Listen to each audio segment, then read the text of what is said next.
Lord's anointed, great David's greater son, hail in the time appointed, his reign on earth begun.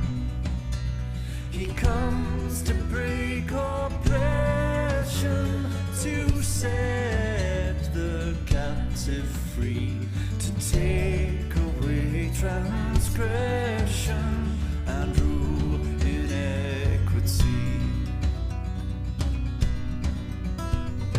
He comes with succor